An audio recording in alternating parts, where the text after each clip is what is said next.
Bonjour et bienvenue dans la quotidienne de School TV, l'émission qui vous raconte l'éducation au quotidien. Au sommaire, rien ne se perd, tout se transforme. On va parler recyclage et économie circulaire avec l'invité du grand oral, Guillemette Resplenditaille. L'anti-sèche d'Amadlaoui ou comment l'actualité résonne dans les programmes.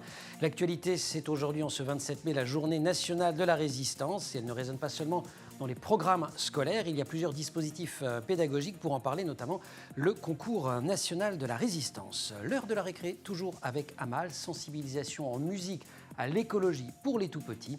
Et puis, on est vendredi, c'est jour de librairie et on retrouvera donc notre libraire et chroniqueuse Céline Luton en fin d'émission. Sélection de livres pour enfants et ados qui veulent sauver la planète. La quotidienne de School TV, c'est parti, grand oral.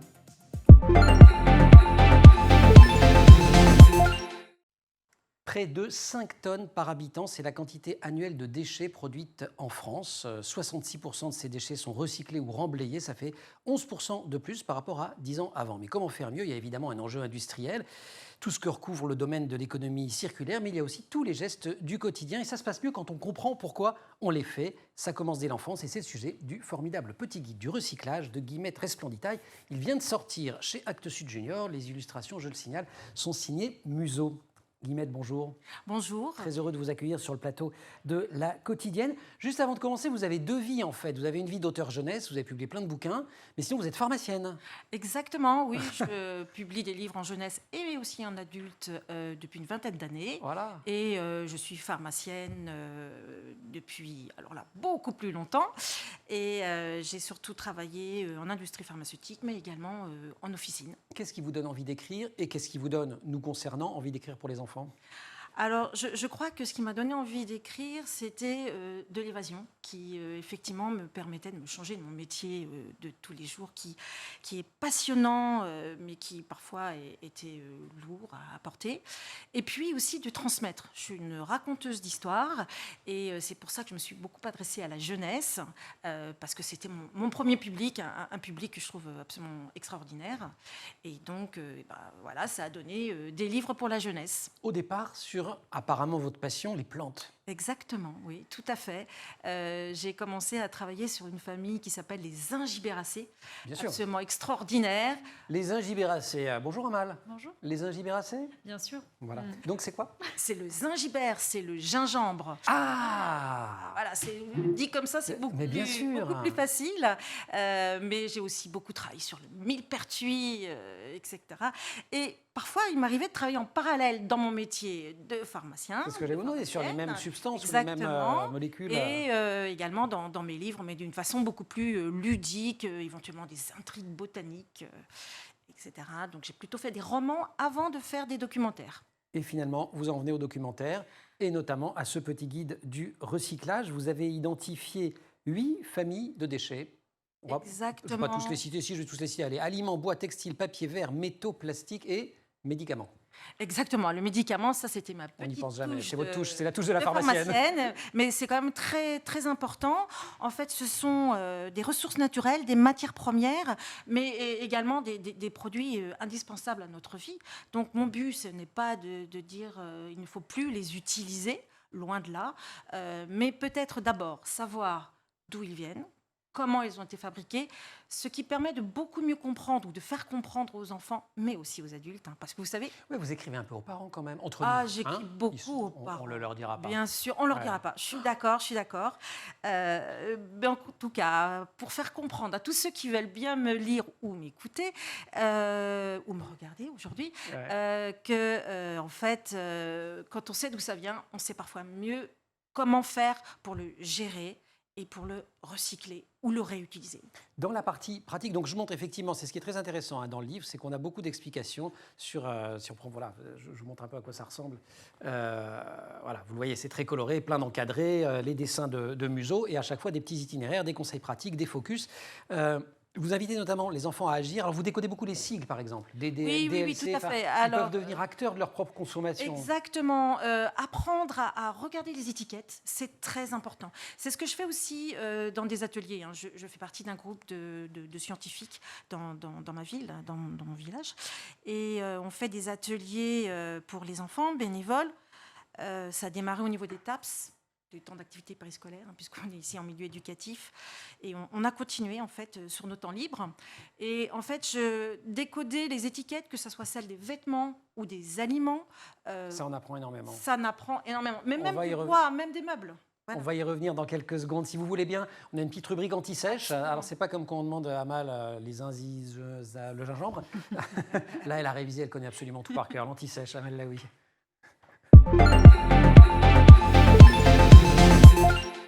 Et l'anti-sèche, c'est la façon dont l'actualité résonne dans les programmes scolaires ou dans le monde de l'éducation en général. Amal, rebonjour. Rebonjour. On parle pas gingembre. Non. On parle de la journée nationale de la résistance. Elle est célébrée tous les 27 mai. Pourquoi le 27 mai? Alors la date du 27 mai fait référence à la première réunion du Conseil national de la résistance qui s'est déroulée le 27 mai 1943. C'était dans l'appartement de René Corbin, ancien membre comme Jean Moulin du cabinet de Pierre Cotte, ministre de l'Air, puis du Commerce sous le Front populaire. Donc c'était au premier étage du 48 rue du Four à Paris.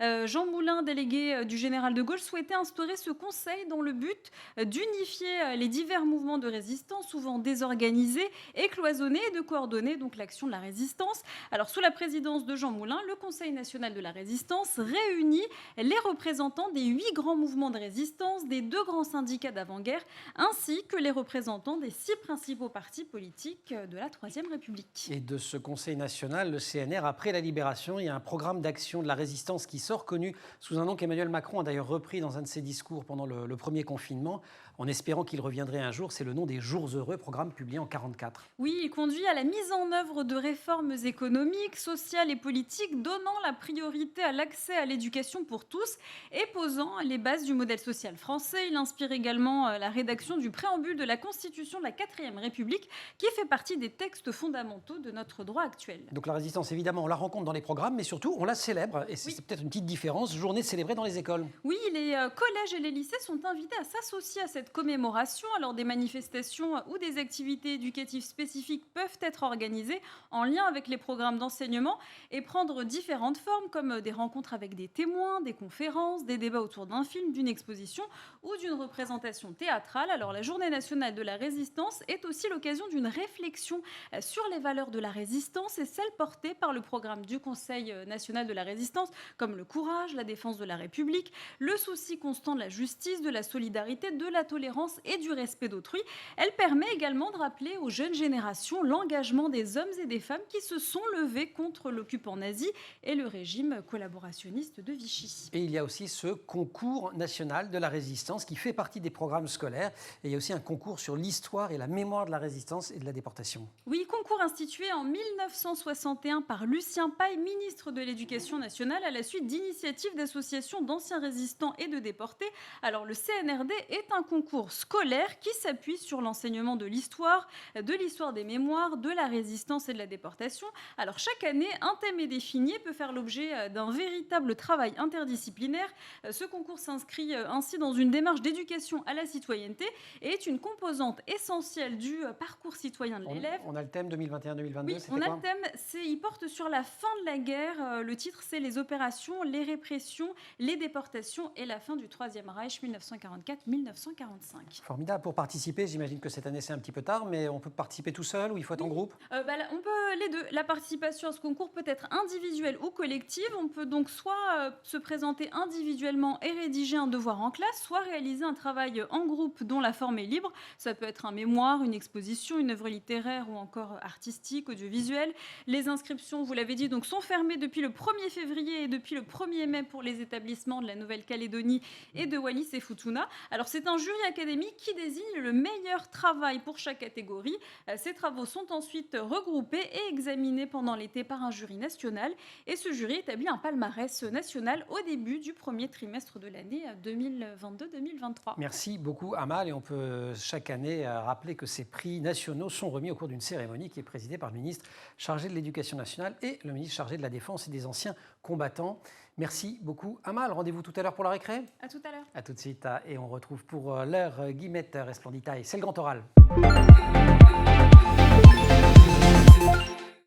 Réutilisation, recyclage, réduction, ce sont les 3 R de l'économie circulaire. On s'intéresse aujourd'hui à celui de recyclage avec Guillemette Resplenditaille qui publie chez Actes Sud Junior un très réussi petit guide du recyclage pour les enfants, mais vous l'aurez compris, c'est pas plus mal pour les parents. Alors je dis qu'on s'intéresse au deuxième R qui est celui du recyclage, c'est pas tout à fait vrai parce que le troisième, réduction, est également présent dans l'ouvrage. Et en fait, plein de livres en un, je trouve, dans votre livre, parce qu'il y a un livre en filigrane qui dit aussi que l'objet le moins polluant, ça reste quand même l'objet qu'on n'achète pas si on peut s'en passer. Oui, tout à fait. Ça, c'est un thème qui est très défendu actuellement, voilà. Effectivement, sans vouloir, encore une fois, être moralisateur vis-à-vis des enfants, surtout, loin de moi cette idée.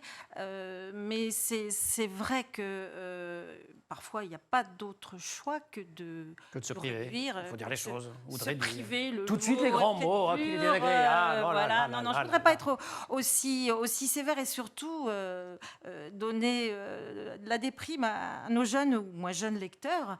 Mais c'est vrai que tout considérer, aussi bien la matière première, les ressources, et Dieu sait si on en parle actuellement, et aussi le problème du recyclage, et la finalité, c'est finalement en avoir moins à produire et à traiter. Mais bon, c'est aussi des problèmes de géopolitique qui dépassent un petit peu ce livre, mais qu'il faut quand même prendre en considération. Parce qu'il y a quand même un effet pervers du recyclage, et les jeunes y sont sensibles, parce qu'on déculpabilise un petit peu.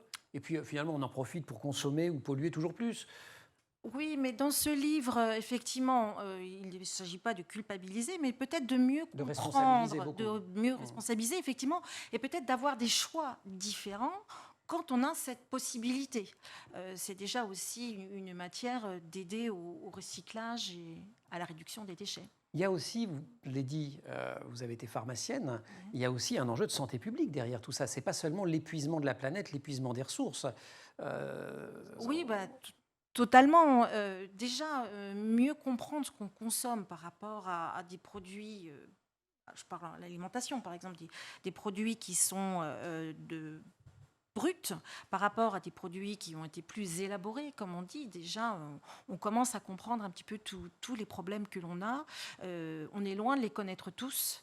Mais c'est clair qu'il y a effectivement un enjeu de ce public à mieux comprendre. Alors, je n'ai peut-être pas la prétention de dire que j'explique tout dans ce tout petit guide, mais au moins de sensibiliser les jeunes à se poser des questions. Je ne dis pas que vous expliquez tout, mais en tout cas, vous tirez plein de fiches. Je trouve ça très réussi de ce point de vue-là d'ailleurs, parce que, bon, si on peut aller chercher plus loin, mais ça inscrit quand même des gestes du quotidien dans un contexte, dans une compréhension du monde dans lequel on le vit, et aussi dans l'enjeu social, parce que finalement, ça coûte aussi plus cher parfois. Donc il faut quand même qu'on soit assez convaincu de la nécessité de le faire, sinon on risque de ne pas y aller. Ça coûte plus cher aux communes, ça coûte plus cher à la communauté d'une manière générale. Donc effectivement, il faut y réfléchir. Il faut y réfléchir, il faut que ça ait du sens. Tout à l'heure, vous nous disiez, et je voulais rebondir là-dessus, lire les étiquettes, se documenter. Ça, c'est le côté à hauteur d'enfant du livre. C'est l'enfant acteur. Absolument. Et ça, c'est très important. C'est ce qu'on essaye aussi de faire dans les ateliers. Et c'est une démarche de scientifique. Vous l'avez dit aussi, je suis scientifique. C'est de comprendre ce que l'on fait en se documentant, se poser des questions pour aller plus loin. Et c'est ce qu'on essaye de faire, en fait, à travers ce petit livre. Encore une fois, modestement. Mais effectivement, on a de plus en plus d'informations via les étiquettes, grâce peut-être aussi aux consommateurs. Et à condition de comprendre. Une fois que vous nous avez expliqué date limite de consommation et date etc. Elles ne sont pas toujours faciles à comprendre, elles ne sont pas toujours en français. Il y a quand même beaucoup de progrès qui sont faits. Et puis il y a toujours moyen peut-être d'aller voir sur Internet pour avoir des explications de sigles ou d'acronymes. Quand vous allez vers les enfants, quand vous organisez ou quand vous participez à ces ateliers, qu'est-ce qui vous surprend le plus dans leur attitude ? Alors, leur grande connaissance justement des choses, ils sont très mûrs. Je dirais presque parfois trop mûrs. Et donc, c'est pour ça que je cherche absolument pas à les culpabiliser, à les inquiéter. Et aussi, je rappelle dans ce livre à quoi servent les choses. Et par rapport au plastique, je ne fais pas le... Non, c'est pas anti-plastique. Voilà. Tout à fait, loin de là. Ça a plein de fonctions utiles. Mais c'est important, parfois, vous me disiez comment réagissent les enfants. Certains vont arriver... Alors, c'est vrai que j'ai un petit biais de recrutement, comme on dirait dans mon métier, parce que j'ai déjà des enfants qui sont passionnés par les sciences, par la nature, qui viennent à ces ateliers. Ils arrivent un petit peu trop négatifs. Donc, j'essaye aussi un petit peu de remettre la pendule à l'heure. Et on essaye de travailler ensemble sur ce qu'on peut faire. Guillemette, je suis en train de me perdre dans les polyéthylènes téréphthalates, le PET. Donc un livre extrêmement documenté, mais effectivement sur chaque étape, et vous le dites par exemple pour le plastique, en fait un des grands problèmes c'était les plastiques à usage unique, sauf que pour les seringues c'est plutôt bien qu'elles soient à usage unique. Donc effectivement il y a cette richesse de l'approche qui n'est pas manichéenne, et qui est de dire à chaque fois, il ne faut pas jeter tout d'un coup, c'est le cas de le dire. Et puis quand on a acheté, on recycle. Tout à fait. On a eu longtemps des seringues en verre qui étaient très bien, mais qu'il fallait faire bouillir avant l'usage. Et on soignait moins de gens à l'arrivée ou moins bien. Etc. C'était plus lourd, plus difficile à transporter. C'est vrai que les seringues en plastique ont été un très grand progrès.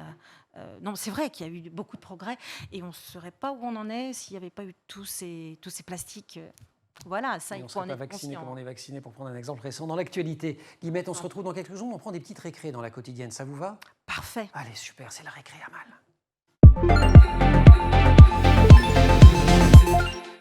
Une récré pendant laquelle on va rester quand même dans la thématique, on parle sensibilisation à l'écologie, et là on parle des tout petits. Oui, c'est ça, sensibilisation à l'écologie. Grâce à la musique, cette professeure des écoles a décidé d'apprendre à ses élèves de moyenne section la chanson Laissez-nous respirer d'Ilona Mitrocet, sortie en 2006. Écoutez. 3, 2, 1.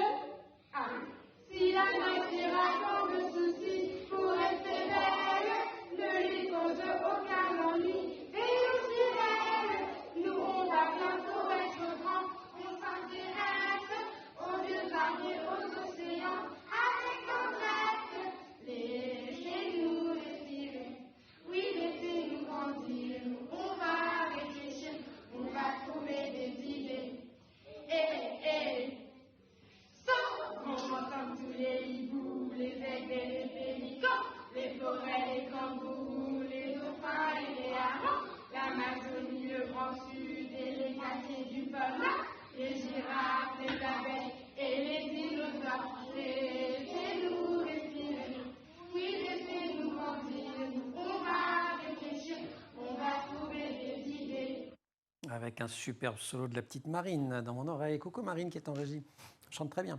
Il est possible d'initier à mal très tôt les enfants au respect de l'environnement. C'est ce que montre cette super vidéo. Oui, l'éducation au développement durable est entrée progressivement dans les programmes. On en parle souvent sur cette chaîne. Aujourd'hui, elle fait partie intégrante de la formation des élèves de la maternelle au lycée et relève d'une approche transdisciplinaire. L'école maternelle joue un rôle essentiel dans la formation de nos jeunes éco-citoyens et les prépare à adopter une attitude responsable et des pratiques citoyennes. Voilà, sans leur faire des cours trop pesants, on peut les sensibiliser très tôt et par exemple, comme le fait cette enseignante avec des chansons. Oui, il est difficile d'aborder de manière scientifique et globale un grand nombre de questions avec de très jeunes enfants, mais ils peuvent être sensibilisés par des observations et des actions concrètes à l'écologie, à la préservation de la nature et de l'environnement et au respect des autres et des notions de solidarité, de citoyenneté et de santé. Ça, c'est pour ce qui se passe à l'intérieur de l'école. On peut aussi sensibiliser à l'extérieur et puis, Oui. et puis en dehors de l'école, au sens aussi en famille. Oui, la première chose à faire pour influencer les plus petits, c'est de montrer l'exemple. Alors, dès 3 ans, les enfants prennent les adultes comme modèle et en particulier leurs parents.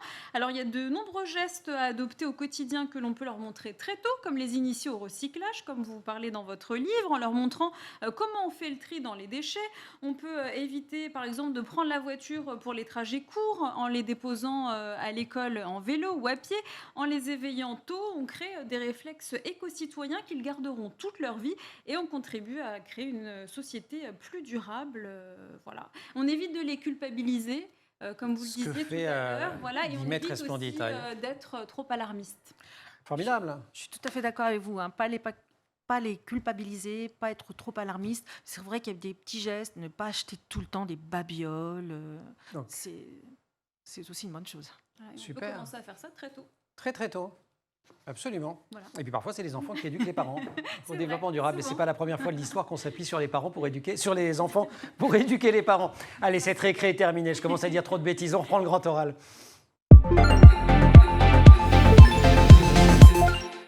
Le recyclage sera un jour plus important que l'extraction minière pour au moins 2 raisons. Les ressources en minerais sont limitées et l'extraction, beaucoup plus polluante que le recyclage, sera plus coûteuse. Ces propos ne sont pas de moi, ils sont d'Antoine Frérot, c'est le PDG de Veolia, que je cite dans un article tout récent du Monde. Mais avant d'en faire une activité industrielle, le recyclage, il faut aussi en faire un geste du quotidien. Et c'est donc l'objet de ce petit guide non culpabilisant du recyclage de Guillemette Resplendit taille 8 familles de déchets.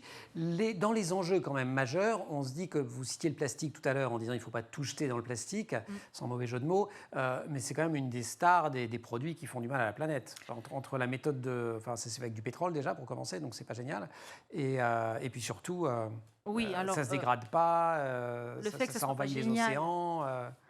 Le fait que ça soit pas génial, c'est parce que c'est une matière première qui va aller en s'épuisant, ça on le sait, Voilà. dont également les traitements sont polluants, ça aussi on le sait. Et c'est vrai au niveau de la dégradation. Alors au début, on était très content que ça se dégrade pas. Il ne faut pas perdre ça de vue aussi, hein, parce que quand même on a Oui, ça besoin changeait. d'avoir quelque chose de Ça pérenne. rouille pas. Exactement, c'était quand même quelque chose qui a montré ses qualités. Mais effectivement, là, on se retrouve par rapport à une surenchère de déchets qu'on n'arrive plus du tout à recycler. Et notamment les océans, c'est un exactement, défi écologique absolument majeur. Le médicament, donc ça a été un bout de votre métier. C'est vrai qu'on ne s'attend pas forcément à trouver quelque chose. Oui, je crois que c'est assez rare en fait Ouais. qu'on parle du médicament, alors que pourtant le médicament, je souhaite à la plupart des gens de ne pas avoir besoin d'en utiliser, mais enfin, ils risquent quand même de le croiser. On le croise dans la vie. Un jour, vous avez parlé des vaccins, mais il y a aussi le mal de tête, la contraception pour les plus grands et les plus grandes, et puis les médicaments peut-être pour les plus âgés. Eh bien, on a la chance d'en avoir, on a la chance qu'ils sont efficaces.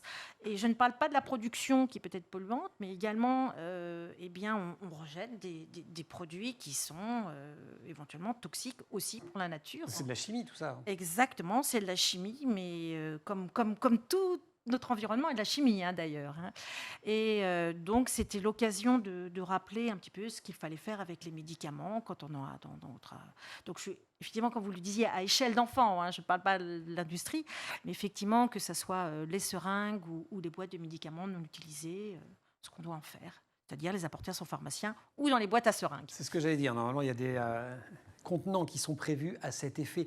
Les clés, finalement, pour aller vers un monde meilleur, donc on a compris, on ne se culpabilise pas, mais on fait attention, on se documente, on apprend, etc. Mais c'est quoi? C'est vivre un peu plus frugal quand même, consommer un peu plus local. Il y a quand même une idée derrière tout ça de responsabilité quotidienne, d'éco-citoyenneté, comme disait Amal. Tout à fait. Alors, si on peut, hein, bien sûr, parce qu'il faut se mettre à l'échelle de sa région, de son pays et du monde, consommer local si on peut, effectivement, mais il ne faut pas forcément se priver de tout. J'entendais des gens qui voulaient se priver de thé ou de café. C'est vrai que si on habite en France métropolitaine, on n'est pas censé avoir du thé ou du café, mais bon, je trouve ça un petit peu difficile quand même. Sur le café ne me gênerait pas, mais le thé me gênerait énormément.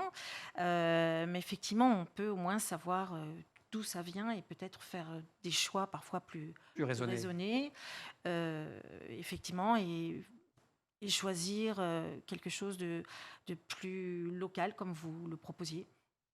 Oh, je ne suis pas le seul à le proposer. Je me faisais l'écho d'un certain nombre de personnes qui travaillent sur le sujet. On va se retrouver dans quelques secondes dans la librairie de Célie Luton, si vous voulez bien. On va pousser ensemble la porte. Célie, qui est notre libraire et chroniqueuse, vous allez voir, elle a mitonné une petite sélection qui n'est pas sans lien avec ce petit guide du recyclage. Amal, merci beaucoup. Et gingembre, comment c'était gingembre là, la fin? Zingibert, officinagère. Ah bah Zingibert. Bah, c'est voilà. ça qui vous appelle. La librairie.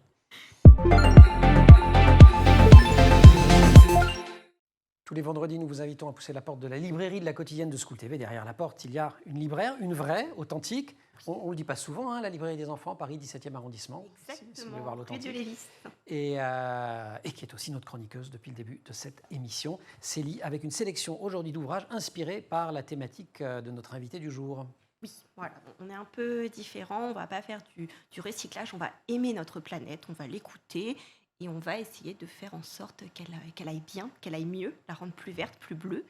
Et on commence avec les tout petits. Exactement. SOS Terre. Oui, de Patrick Georges. Pour les tout petits à partir de 3 ans, c'est des gestes simples à adopter dans le quotidien. Alors on va prendre un exemple que citait d'ailleurs Amal tout à l'heure. Je ne sais pas si... Ah oui, si, ça va marcher. Si, tonnerre de Dieu, si j'arrive à mettre les mains à un endroit à peu près correct. Allez, on y va. Donc ça marche comme ça. Voilà. Est-ce qu'on laisse la voiture à la maison? Ou on peut prendre un moyen de transport secondes. très agréable. Et voilà. Ou alors, est-ce qu'on prend du vélo? Un beau pop-up. Et voilà, j'ai juste fait le tour de magie en... Il y a un truc en pur plastique non recyclé qui pollue. Non, je rigole. Pas aller dans un monde trop utopique, on fait ce qu'on peut, mais il y a ce qu'on fait tous les jours et il y a ce qu'on pourrait faire pour aider notre petite planète. Et c'est à l'école des loisirs, enfin chez Pastel, mais qui est une des maisons de l'école des loisirs. C'est signé Patrick Georges, très coloré, très vraiment idéal pour les tout petits. À partir de quel âge d'ailleurs?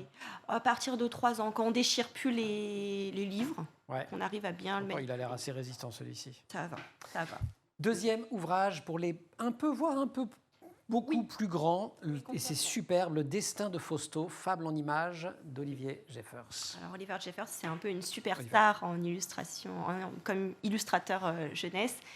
C'est bouleversant. Donc là, on est sur quand même une fable où l'affreux Jojo se fait prendre à son propre jeu. Donc c'est Fausto. Fausto, Lui, c'est l'affreux Jojo. Exactement. Il a décidé que tout lui appartient. La fleur, elle est à moi.